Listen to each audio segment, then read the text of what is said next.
Start कर दो। चलिए, कल वाला पढ़ा था, अब उससे आगे देखते हैं। देखिए, एक आपने इक्वेशन पढ़ ली, हमने पॉलिनोमियल पढ़ लिया। अब एक और होता है आइडेंटिटी। तो अभी हम बात करेंगे कि difference between equation and identity, समीकरण तथा सर्व समीका के बीच में अंतर। ठीक है बेटा, तो देखो, तीन बातें कह सकते हैं हम। पहली बात, एक हमारे पास मान लो समीकरण है ax square plus B X plus C बराबर 0। यदि इसके अंदर हम बात करें, पहली बात कि a is not equal to 0 हो, a नॉट इक्वल टू 0, तब क्या होगा बेटा? ये कैसा समीकरण बनेगा? द्विघात समीकरण, क्वाड्रेटिक इक्वेशन। और इसके कितने रूट होंगे? यदि क्वाड्रेटिक इक्वेशन है तब उसके रूट्स कितने होंगे? 2।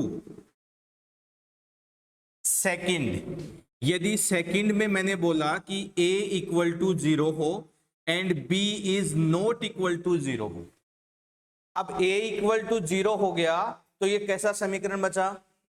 लीनियर, रेखीय समीकरण बचा। तो ये आ गया आपका लीनियर। कितने रूट होंगे इसके? एक रूट। ठीक है, अब इसी के अंदर एक कंडीशन बनती है कि यदि a equal to 0 equal to B equal to C, यानी a, b और c तीनों यदि 0 हो, तब आपकी जो इक्वेशन है वो क्या बन जाती है? एक आइडेंटिटी बन जाती है। और आइडेंटिटी बन जाती है तो इसके आपके रूट्स होते हैं इनफाइनाइट रूट्स। कितने रूट्स होंगे? इनफाइनाइट। कैसे? देखो, आपने a को 0 बना दिया, b को 0 बना दिया और c को 0 बना दिया, तो इस इक्वेशन को यदि मैं लिखना चाहूं तो ये कुछ ऐसी बनेगी।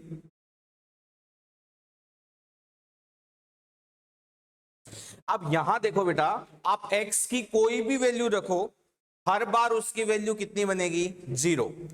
तो यदि कहीं पर भी आपके पास ऐसा आता है कि ये इक्वेशन एक आइडेंटिटी है, तो वहां क्या कंडीशन बनेगी आपकी कि तीनों कोफिशिएंट्स किसके बराबर होंगे? 0 के बराबर। ठीक है, या क्वेश्चन आपको इस तरीके से भी आ सकता है। किस तरीके से?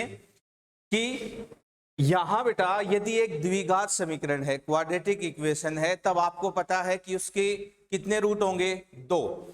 यदि आपको ऐसा बोला जाए कि एक द्विघात समीकरण क्वाड्रेटिक आपको दिया हुआ है और इसके रूट्स 2 से ज्यादा हो, यदि ऐसा बोला जाए कि इसके रूट्स कितने हैं? 2 से ज्यादा हैं, तो हमें पता है कि भाई क्वाड्रेटिक के रूट्स तो कितने होते हैं?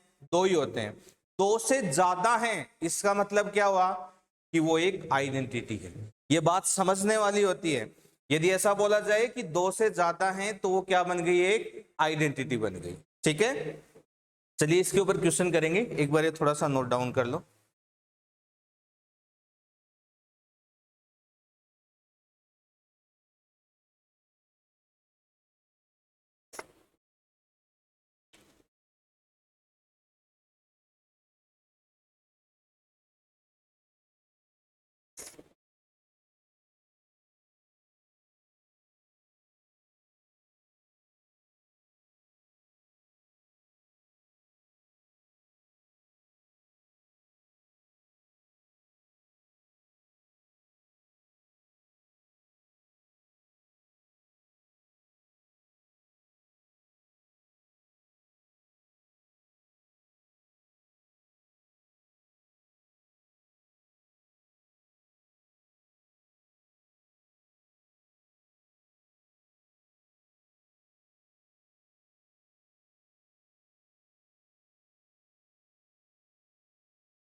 चलिए क्वेश्चन लिखिए बेटा।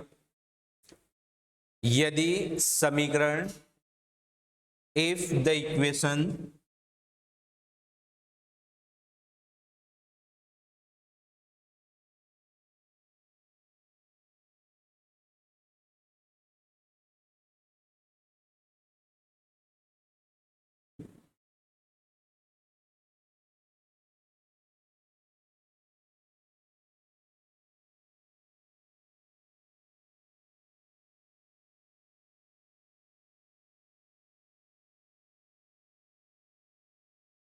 अब देखो यहां पर इसी क्वेश्चन पर दो तीन क्वेश्चन बन सकते हैं, मतलब लैंग्वेज अलग अलग हो सकती है, आपका तरीका आपके पास एक ही है। क्या कह सकता है कि has more than two roots, लिख लो। पहला, के दो से ज्यादा मूल हो, के दो से ज्यादा मूल हो,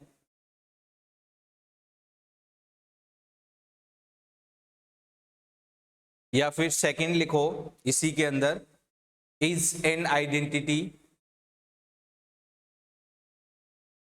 एक सर्वसमीका हो,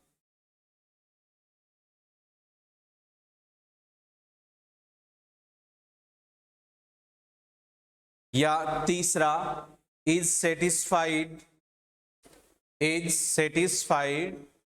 for every value of x, x के सभी मानों के लिए, एक्स के सभी मानों के लिए संतुष्ट करता हो।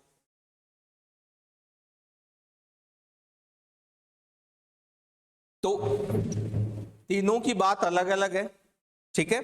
अब तीनों की बात अलग अलग है तो बात तो एक ही है बेटा कि यदि आइडेंटिटी है तब भी वही बात है, दो से ज्यादा क्वाड्रेटिक इक्वेशन आपको दी हुई है, दो से ज्यादा मूल हैं तब भी वही बात है, ठीक है।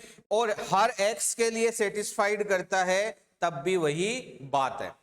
अब इसका मतलब क्या हुआ कि ये जो ए क्या है बेटा, ये रहा, ठीक है, बी क्या है, ये रहा, एंड सी क्या है, ये रहा, ठीक है। तीनों को अलग अलग सोल्व करते हैं, तीनों को अलग अलग सोल्व किया तो ए स्क्वायर माइनस 5a प्लस 6, ये वैल्यू किसके बराबर होगी, 0 के बराबर। दूसरी बात, ए स्क्वायर माइनस 3a प्लस 2, ये वैल्यू किसके बराबर होगी, 0 के बराबर, और a माइनस 2 बराबर 0, ठीक है। सोल्व करें तो a की वैल्यू रूट्स निकालते हैं बेटा, यहां से ए स्क्वायर माइनस 5a प्लस 6, आपसे यदि फैक्टराइज हो रहा है तो सही है, नहीं फैक्टराइज हो रहा तो आप श्रीधराचार्य फॉर्मूले से डायरेक्ट इसकी वैल्यू निकाल सकते हो।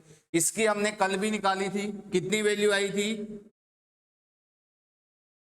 2 और 3, ठीक है।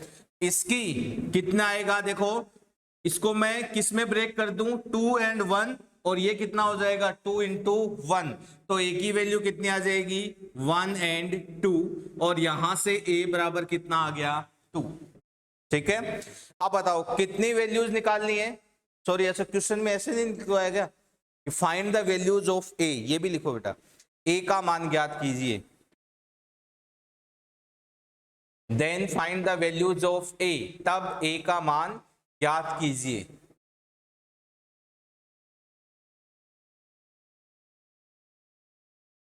क्वेश्चन लिखो, दोबारा बोल रहा हूं मैं,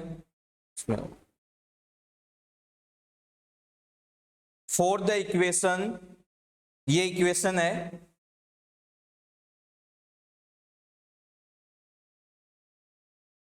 पहला क्वेश्चन इसमें था,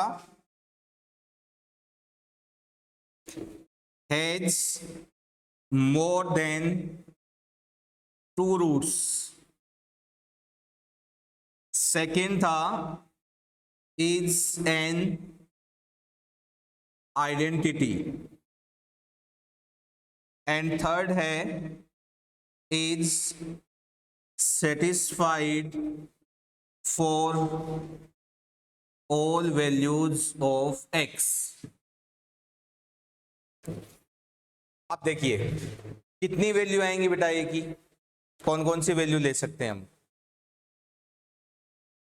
1 2 3, ठीक है। एक बार चलो चेक करते हैं, 1 लेते हैं, ठीक है, 1 लिया, इसमें रखो, यहां पर रखो, 1 -5 + 6 कितने आया, 2 आया ना। हमें तो 0 बनाना है बेटा, बन रहा है क्या, नहीं बन रहा। तो एक चीज का ध्यान रखना है यहां पर, क्या कि ऐसा नहीं है कि बेटा एक बार में एक 0 हो जाए तो भी चल जाएगा। भाई आपने 1 रखोगे तो यही तो 0 बनेगा, बाकी दोनों 0 नहीं बनेंगे। तो हमें यह ध्यान में रखना है कि एट ए टाइम एक बार में ही सभी को 0 बनाना है। और एक टाइम में सभी 0 कब बन सकते हैं, जब हम तीनों में से क्या लें, कॉमन वैल्यू लें, तभी एक टाइम पर तीनों 0 बन सकते हैं। तो तीनों में से कॉमन वैल्यू बताओ कौन सी आएगी, 2। तो a = 2 इसका सॉल्यूशन होगा। ठीक है, लिखो।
चलिए नेक्स्ट हम बात करेंगे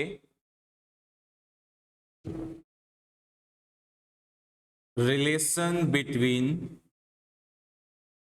roots and coefficients.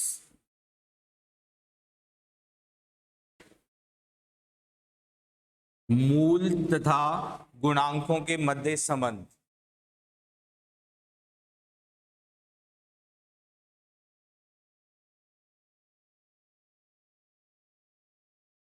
ax² + bx + c = 0।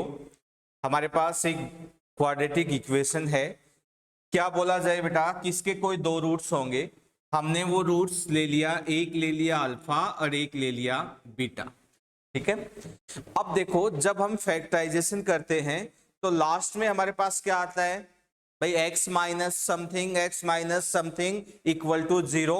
और फिर हम वहां से हर ब्रैकेट को 0 के इक्वल रख के उसकी वैल्यू निकालते हैं। ठीक है, तो यहां से बताओ कि यदि ये इस समीकरण के मूल हैं तो क्या मैं उसको x - अल्फा और x - बीटा नहीं लिख सकता, लिख सकते हैं ना। तो देखो ये जो इक्वेशन है ax² + bx + c, ये इक्वेशन है, इसको क्या मैं बेटा x - अल्फा और x - बीटा लिख सकता हूं, क्योंकि यहीं से तो इसके रूट आएंगे। यही तो हमने बोला है कि इस समीकरण के मूल क्या है, अल्फा एंड बीटा।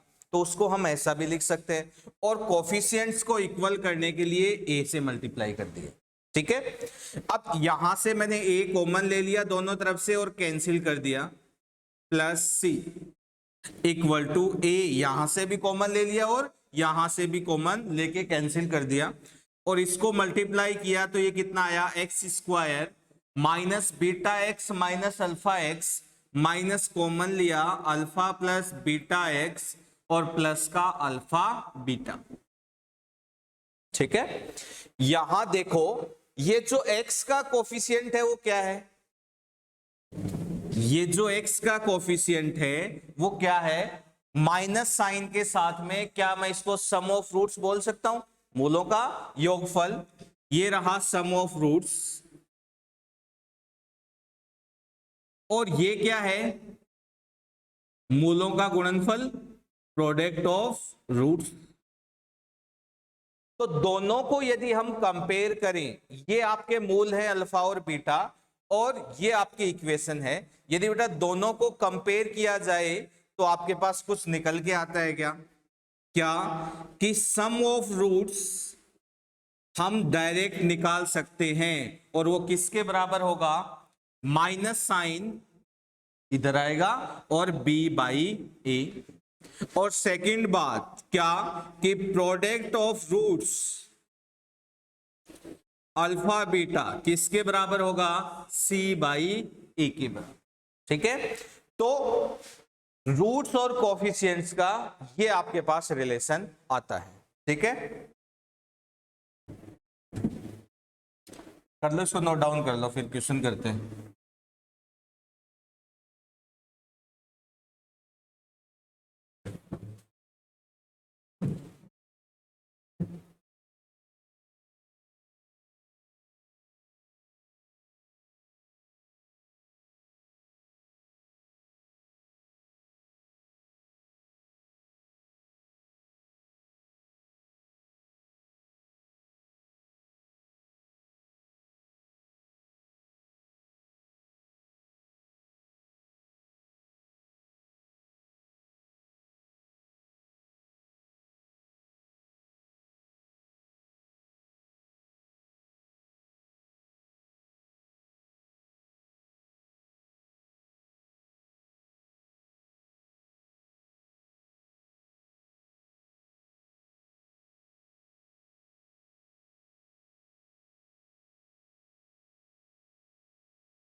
चलिए क्वेश्चन बाद में करते हैं, एक बार एक चीज और पढ़ लेते हैं, फॉर्मेशन ऑफ इक्वेशन, कि यदि हमारे पास मूल हैं, हमें रूट्स दिए हुए हैं, तो उससे हम इक्वेशन कैसे बनाएं।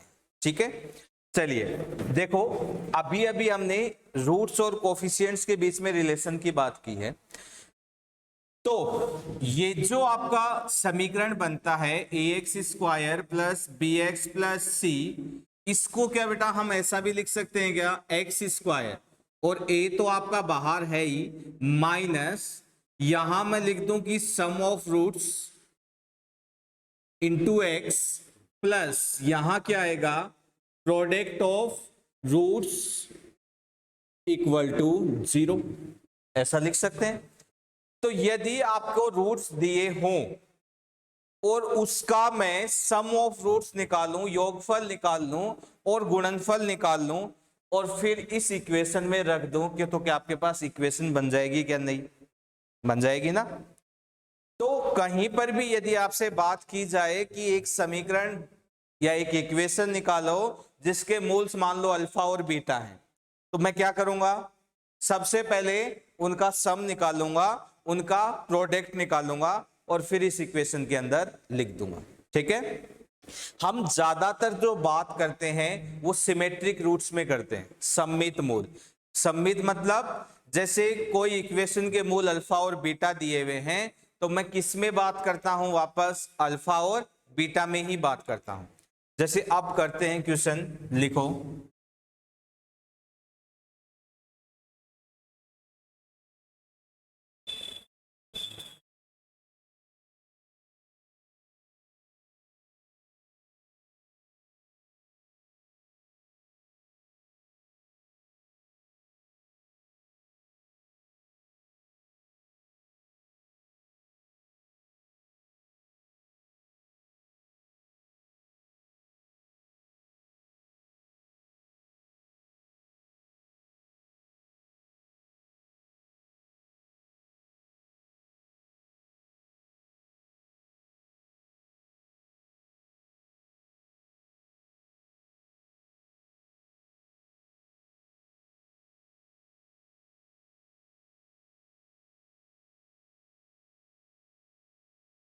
लिखिए, यदि अल्फा कोमा बीटा समीकरण, if alpha and beta are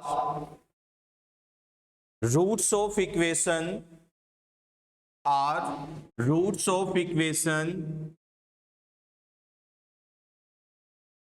ax square plus bx plus c equal to 0, यदि अल्फा बीटा समीकरण के मूल हैं, then find the equation, whose roots are, तब वह समीकरण ज्ञात कीजिए, वह समीकरण ज्ञात कीजिए जिसके मूल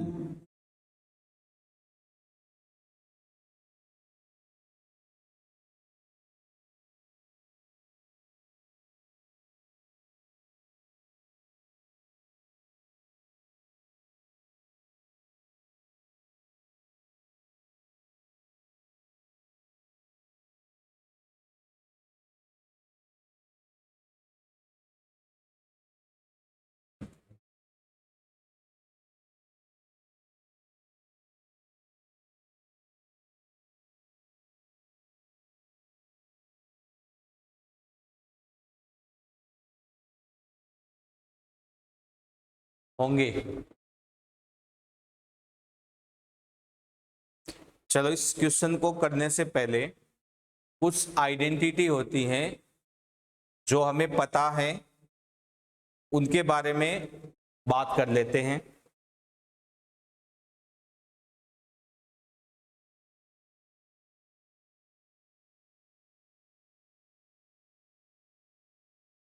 देखो,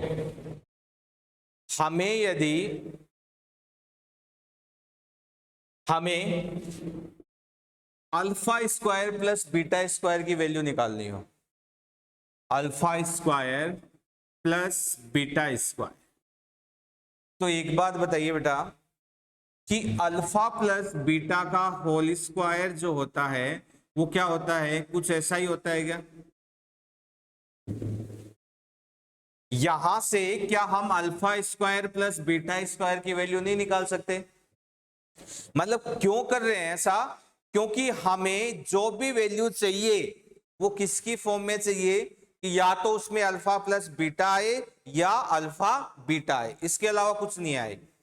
तो alpha square plus beta square, क्या मैं वहां से वैल्यू लिख सकता हूं कि वो किसकी फॉर्म में आ जाए? अल्फा प्लस बीटा और अल्फा बीटा की फॉर्म में आ जाए। तो बताओ क्या लिखूं इसको मैं? अल्फा प्लस बीटा का whole square minus 2 alpha beta, ठीक है। इसी तरीके से यदि मैं alpha cube plus beta cube की निकालना चाहूं तो भाई अल्फा प्लस बीटा के क्यूब का होल स्क्वायर कितना होता है? Alpha cube plus beta cube plus 3 alpha beta alpha plus beta, ठीक है। तो alpha cube plus beta cube, इसको पूरे को इस साइड ले आऊं तो क्या बन जाएगा? अल्फा प्लस बीटा का cube minus 3 alpha beta alpha plus beta बन जाएगा। या तीसरी बात, अल्फा की पावर 4 प्लस बीटा की पावर 4। इसको एक काम करते हैं, कुछ ऐसा लिखते हैं, क्योंकि अल्फा प्लस बीटा की पावर 4 का फॉर्मूला याद करेंगे इसे सा कुछ और तरीके से कर लेते हैं। कैसे? किसको मैं लिख दूं कि alpha square plus beta square का स्क्वायर क्या बन गया? अल्फा की पावर 4 प्लस बीटा की power 4 plus 2 alpha square beta square. वो तो ज्यादा हो गया, ज्यादा हो गया तो क्या कर दिया मैंने, -2 अल्फा स्क्वायर बीटा स्क्वायर। आप बताओ दोनों बराबर हो गए क्या? यहां से प्लस आएगा, वो यहां से कैंसिल हो जाएगा, दोनों बराबर हो गए। अब अभी तक हमारे पास अल्फा बीटा की फॉर्म में नहीं आए हैं, तो इसका मैं वापस फॉर्मूला रख दूं। क्या रख दूं? अल्फा प्लस बीटा का होल स्क्वायर -2 अल्फा बीटा और इस पूरे का स्क्वायर और -2 अल्फा स्क्वायर और बीटा स्क्वायर। ठीक है, तो किसकी वैल्यू आ गई? अल्फा की पावर 4 प्लस बीटा की पावर 4। एक जो हमारे काम में आता है वो है अल्फा माइनस बीटा। मोड हम इसलिए लगाते हैं कि हमें नहीं पता कौन सी वैल्यू बड़ी है, इसलिए क्या लगाते हैं? मोड लगाते हैं ताकि पॉजिटिव बन जाए। तो अल्फा माइनस बीटा, इसकी वैल्यू के लिए क्या करते हैं? एक बार इसका स्क्वायर करो, देखो किसके बराबर होगा? Alpha square plus beta square -2 alpha beta. तो इसके बारे में तो हमें पता है क्या आता है, ये रहा अल्फा प्लस बीटा का होल स्क्वायर -2 अल्फा बीटा और -2 पहले से कितना आ गया, -4। तो अंडर रूट जब हटाएंगे, सॉरी स्क्वायर जब हटाएंगे तो अंडर रूट जाएगा, तो अल्फा माइनस बीटा किसके बराबर हो गया?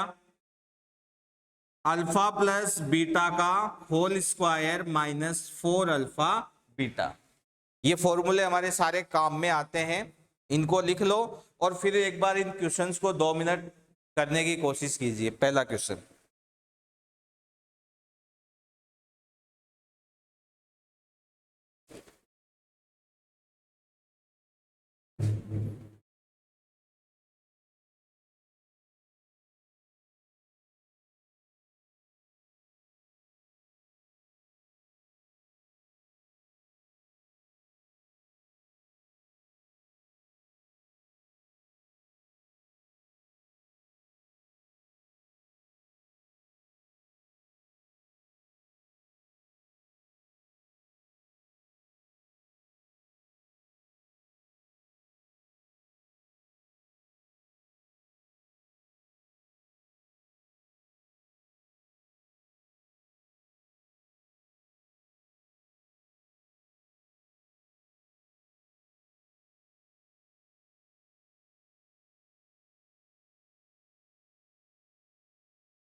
हाँ सही है, फर्स्ट का आंसर यही आएगा।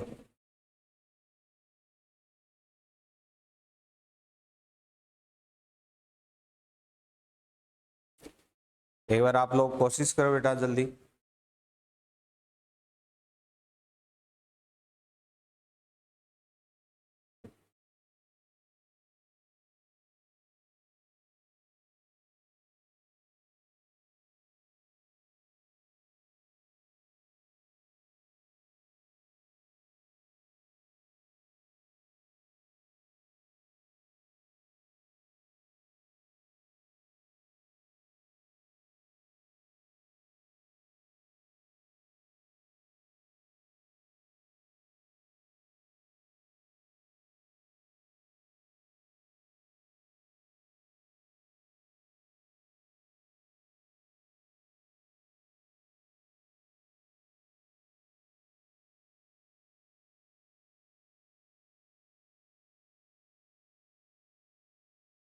एलसीएम लेके ही करना है बेटा। हाँ,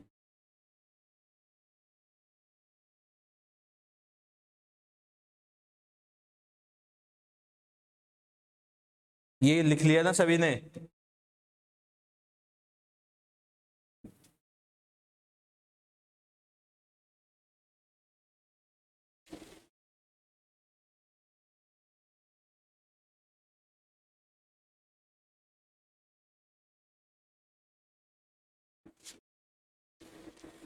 चलिए इधर देखो, फर्स्ट क्वेश्चन मैं बताता हूं। देखिए बेटा, आप पहले कुछ चीजें ऐसी होती हैं जो हमें क्वेश्चन में देखनी पड़ती है कि भाई क्या दिया गया है आपको। हमें सबसे पहली बात क्या दी हुई है कि ये एक इक्वेशन दी है और इसके मूल कितने दिए हैं, अल्फा एंड बीटा। ठीक है, तो अल्फा एंड बीटा दिए हैं, तो हम क्या बोल सकते हैं कि बेटा अल्फा और बीटा की वैल्यू तो मैं नहीं निकाल सकता, अल्फा और बीटा की वैल्यू तो हम नहीं निकाल सकते, लेकिन अभी अभी हमने पढ़ा था कि कुछ तो निकाल सकते हैं। और वो कुछ क्या निकाल सकते हैं? क्या यदि ये मुझे इसके रूट्स दिए हैं तो अल्फा प्लस बीटा और अल्फा बीटा की वैल्यू में निकाल सकता हूं क्या, बताओ? अल्फा प्लस बीटा कितना हो गया, माइनस का बी बाई ए, और ये हो गया सी बाई ए। ये बात तो हमें क्वेश्चन में दी हुई थी, तो सबसे पहले तो ये देखना पड़ता है। सेकंड, अब चलते हैं इस क्वेश्चन के ऊपर। यदि फर्स्ट क्वेश्चन आपका है कि 1/अल्फा और 1/बीटा जिस समीकरण के, जिस इक्वेशन के रूट से, वो हमें फाइंड आउट करना है, तो क्या बात की थी बेटा, क्या करें कि यदि हमें समीकरण बनाना है, इक्वेशन बनानी है, तो क्या निकालते हैं, सम ऑफ रूट्स और प्रोडक्ट ऑफ रूट्स। तो सम ऑफ रूट्स निकाला तो 1/अल्फा प्लस 1/बीटा, एलसीएम लिया alpha beta, alpha plus beta, आएगा क्या ये? अरे एलसीएम लोगे तो बेटा अल्फा बीटा, और ऊपर कितना आ गया, अल्फा प्लस बीटा। ठीक है, चलो अब एक बात बताइए मुझे कि हम ऐसा तो डायरेक्ट लिख नहीं सकते, लेकिन आप क्वेश्चन में देखो, इधर देखो बेटा, बाद में करना, बाद में, पहले समझ लो सारी बातें। देखो alpha plus beta upon alpha beta है, लेकिन ऐसा तो हम आंसर में लिख नहीं सकते। क्यों? क्योंकि हमें अल्फा प्लस बीटा और अल्फा बीटा की वैल्यू दी हुई है, तो वहां से इसकी वैल्यू रख लेते हैं। वहां से इसकी वैल्यू रखी, अल्फा प्लस बीटा कितना है, माइनस का बी बाई ए, और अल्फा बीटा कितना है, सी बाई ए, तो ये वैल्यू कितनी आ गई, माइनस का बी बाई सी आ जाएगी क्या? सेकंड, दोनों का प्रोडक्ट, प्रोडक्ट ये आएगा, तो अल्फा बीटा की वैल्यू कितनी है, सी, और ए ऊपर चला गया। तो बेटा अब आपके पास सम ऑफ रूट्स आ गया और प्रोडक्ट ऑफ रूट्स आ गया, तो इक्वेशन कैसे बनेगी, एक्स स्क्वायर माइनस क्या था, सम ऑफ रूट्स, तो minus b by c into x plus product of roots, minus minus क्या बन गया, प्लस बन गया। एलसीएम ले लिया, एलसीएम कितना आया, सी, तो क्या बन गया, C X square plus B X plus A बराबर 0। ये वो समीकरण आएगा जिसके मूल कितने होंगे, 1/अल्फा एंड 1/बीटा। आई बात समझ में? ठीक है बेटा, अब सेकंड वाला खुद से करो जल्दी, ये नोट डाउन करो और सेकंड वाला करो।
आ गया।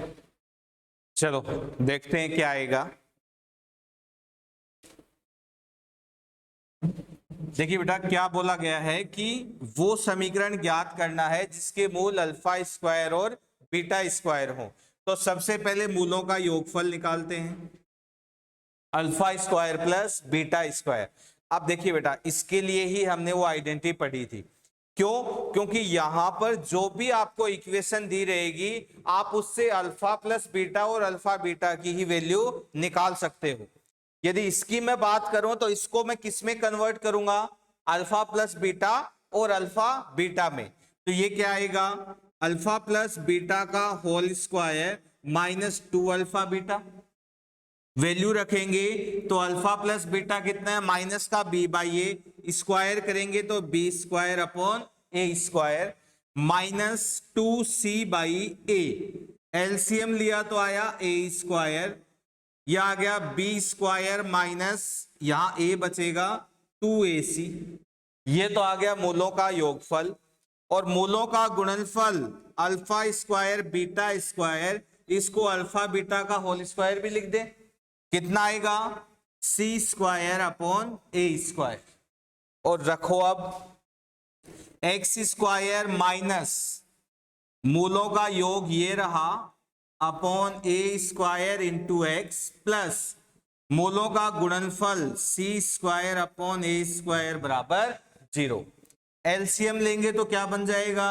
ए स्क्वायर एक्स स्क्वायर, ये माइनस में अंदर ले जाता हूं तो ये बन जाएगा, उल्टा हो जाएगा बेटा। तो ये बन गया प्लस का 2ac minus B square into x plus C square बराबर 0।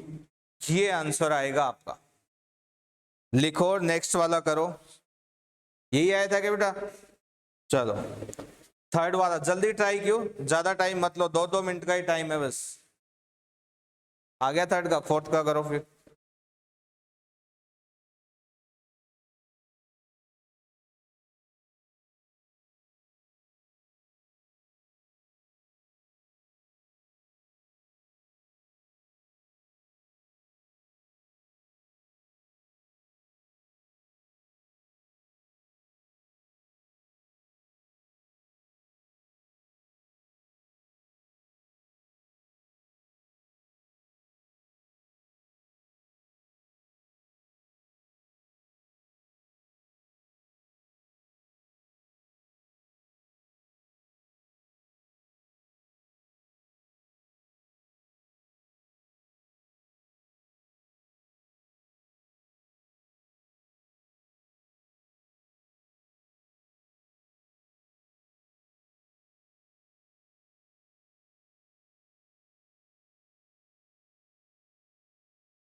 आ गया फोर्थ का?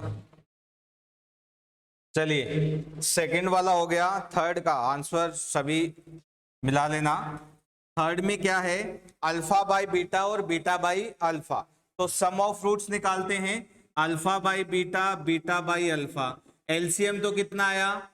Alpha beta. यहां आएगा बेटा alpha square plus beta square, और alpha square plus beta square की वैल्यू अभी हमने निकाली थी, ये रही। इसी को यहां रख देता हूं तो ये बन जाएगा B square minus 2ac upon ए स्क्वायर। और अल्फा बीटा की वैल्यू कितनी है? c upon A. एक ए से एक ए कैंसिल हो गया, B square minus 2ac upon ac। ये तो आया इनका योगफल। और गुणनफल, गुणनफल कितना आएगा बेटा? ये तो कैंसिल हो गया, कितना आ गया? 1। तो रख दो सीधा, x square minus B square minus 2ac upon AC into x और +1 बराबर 0। तो आंसर आ गया, एलसीएम लिया तो AC x square plus 2AC minus B square into x plus AC बराबर 0। ठीक है,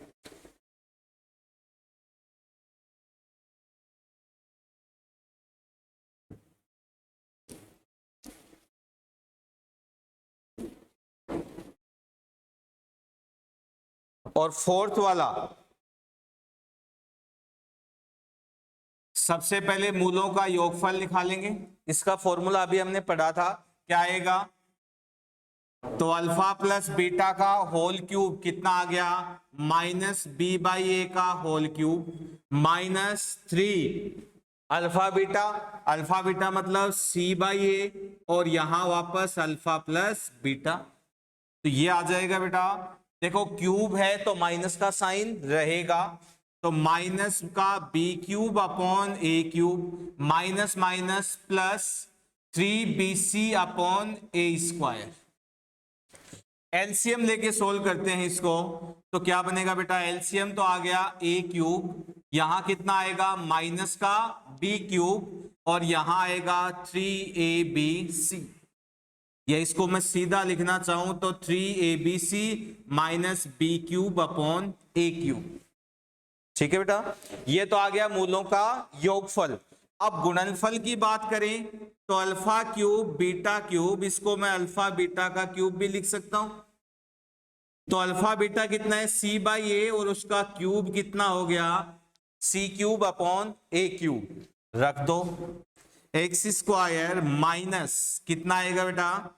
3ABC minus B cube upon A cube into x, और प्लस का C cube upon A cube बराबर 0। एलसीएम लेंगे तो ए क्यूब एक्स स्क्वायर, इस minus को मैं अंदर ले जाऊं तो ये बन जाएगा प्लस का B cube minus 3ABC into x और प्लस सी क्यूब बराबर 0। ये आएगा फोर्थ वाले का आंसर। सही है, लिखो तो फिर।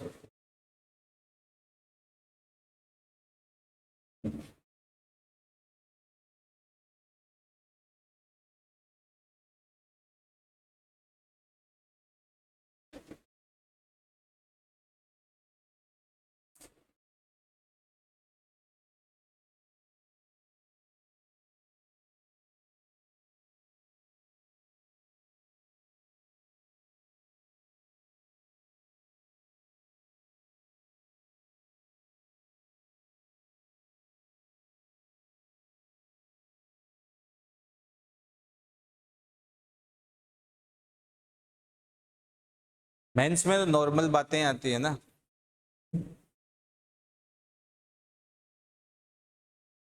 पहले तो क्या था कि एक सिंपल एक जगह से ही क्वेश्चन आते थे ज्यादातर। अब क्या है, पेपर इतने होने लग गए तो पूरा ही चैप्टर इंपॉर्टेंट हो जाता है, फिर कहीं से भी पूछ ले सकता है। और पहले एक फिक्स पैटर्न होता था कि भाई इस टॉपिक से इतने ही क्वेश्चन आएंगे। अब क्या है, एक पेपर में कोई दे देगा, एक पेपर में किसी को बता देगा, ऐसा भी कोई पैटर्न नहीं रहा।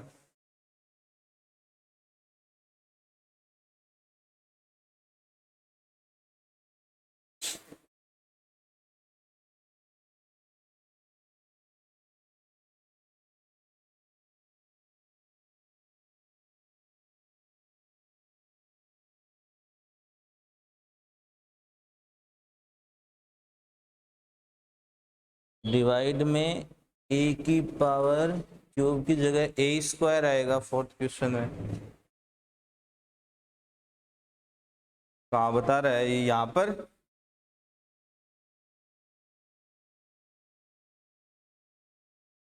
यहाँ तो यही आएगा है।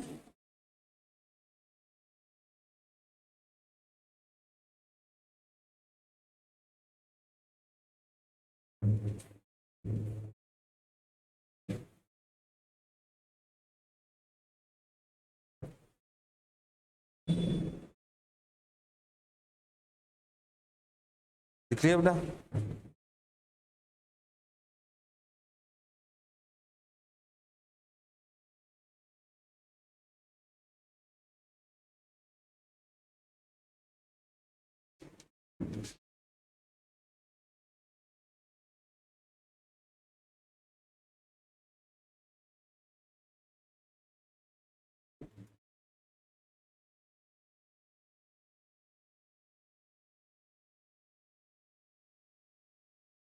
अब देखो, इसी के अंदर फॉर्मेशन ऑफ इक्वेशन में ही एक बात और आती है, और वो क्या होता है? Transformation of roots.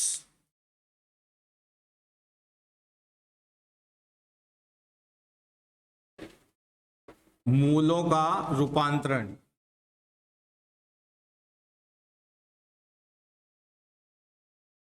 देखो इसमें क्या होता है, क्वेश्चन तो इसी टाइप के आते हैं, लेकिन एक रूट को किसी दूसरे वेरिएबल में, चर में हम क्या कर देते हैं? ट्रांसफर कर देते हैं। जैसे पहले वाला क्वेश्चन की मैं बात करता हूं, क्या दिया था कि ax square plus B X plus C बराबर 0, इसके मूल क्या थे? Alpha and beta. पहला क्या पूछा था कि वो इक्वेशन फाइंड आउट करो जिसके मूल 1 by alpha and 1 by beta. ठीक है, चलो देखो यहां क्या करते हैं, जैसे मैंने वो 1 बाई अल्फा था उसको कुछ टी मान लिया। ठीक है बेटा, तो यहां से अल्फा की वैल्यू आ गई, क्या कितनी आ गई? 1 बाई टी। अब देखो ये जो अल्फा है वो इसका रूट है क्या बेटा? है ना, इसका मूल ही तो है, तो इसको सेटिस्फाई करेगा। और सेटिस्फाई किस तरीके से करेगा? कुछ ऐसा ही तो करेगा। अरे जो मूल होता है वो समीकरण को संतुष्ट करता है, तो मैंने क्या कर दिया? सेटिस्फाई करवा दिया, कुछ ऐसा बनेगा। और देखो यहां से यदि 1 बाई अल्फा इक्वल टू हमने टी माना है, तो अल्फा की वैल्यू कितनी आई? 1 बाई टी। अब अल्फा क्या बेटा इसका मूल है, या फिर यहां पर रख दूं मैं? रखो, क्या बन जाएगा आपके पास? ए अल्फा की जगह इसका स्क्वायर प्लस बी, ये आ गया अल्फा की जगह, प्लस सी बराबर 0। ये इसको ढंग से सोल्व किया तो ए अपॉन नीचे कितना आ गया? T square plus B upon T plus C बराबर 0। एलसीएम लो बेटा, एलसीएम कितना आया? टी स्क्वायर, तो ये A plus B T plus C T square बराबर 0 बन जाएगा। क्या एलसीएम लोगे तब ढंग से लेना बेटा इसका एलसीएम। ठीक है, सोल्व करोगे तो आपके पास यही आएगा। या देखिए वेरिएबल टी हो, एक्स हो, वाई हो, सब एक ही होता है। इसको हम वापस किस में कन्वर्ट कर देते हैं? एक्स में। तो एक्स में कन्वर्ट किया तो इसको इधर ले आता हूं मैं, C X square plus B X plus A बराबर 0। बताओ वापस वही इक्वेशन बनी क्या?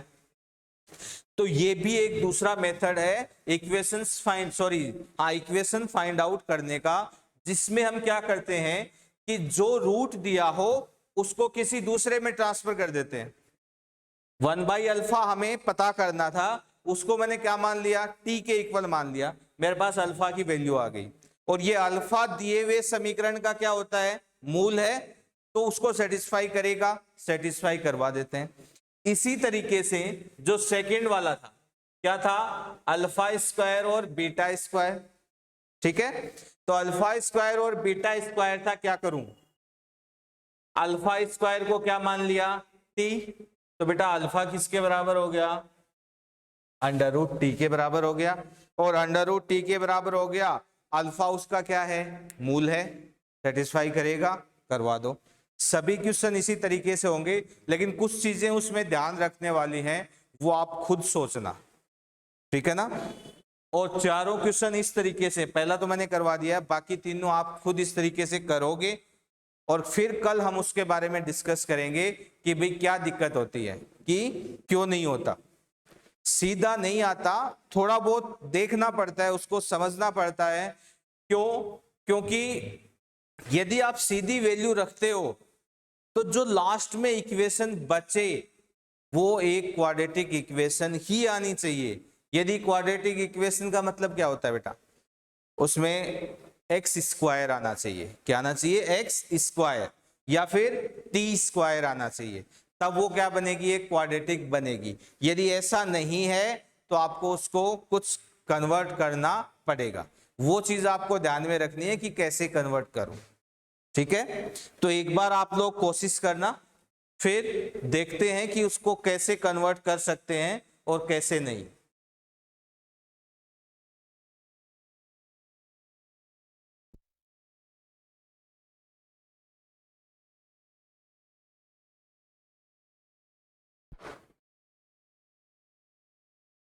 हाँ भाई बोलो, क्या क्वेश्चन है?